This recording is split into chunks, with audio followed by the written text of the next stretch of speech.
Des sifflets pour se faire entendre. En face du cabinet de la ministre de la Culture Bénédicte Linard, les manifestants demandent deux choses: que l'interdiction de sortie scolaire dans le milieu culturel soit levée, ainsi que l'augmentation du nombre de spectateurs dans les salles de spectacle. Il y a des théâtres qui fonctionnent avec des subventions. Ces subventions ne couvrent pas l'entièreté des salaires, de ce qui est prévu, enfin de ce qu'on a besoin pour que la saison s'opère.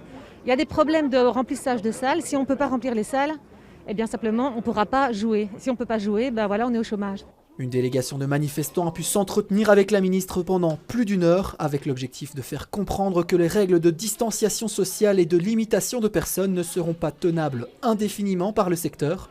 Si la ministre a pris le temps d'accueillir la délégation, le contenu de la réunion s'est déroulé porte close. C'est donc au terme de la réunion que le compte-rendu est fait aux manifestants. En termes de moyens, si on sait qu'il y a 30 millions qui ont été dépensés jusqu'au 5 juillet, ce qu'on a compris aujourd'hui, c'est qu'il n'y a rien qui a été budgété pour l'accompagnement, certainement jusqu'au 31 décembre. On sait tous ici que c'est une catastrophe, vu que nous savons que depuis le 1er août, nous payons le prix de spectacles qui ne savent pas reprendre. Aucune offre concrète pour le secteur jusqu'au 31 décembre, la ministre répond. Dans le fonds d'indemnisation, on a pris en compte le fait que ces artistes puissent être rémunérés, même si des prestations n'avaient pas eu lieu. La logique reste la même. Aujourd'hui, c'est comment est-ce qu'on soutient aujourd'hui, c'était le cas pour hier, aujourd'hui, mais aussi demain, les artistes. Et donc, on travaille sur le court terme, mais aussi sur le moyen terme et le long terme. Il est évident qu'on ne va pas attendre décembre pour prendre des décisions. Et ce ne sont pas les 3 millions d'euros débloqués par la Fédération Wallonie-Bruxelles la semaine dernière qui vont calmer les manifestants.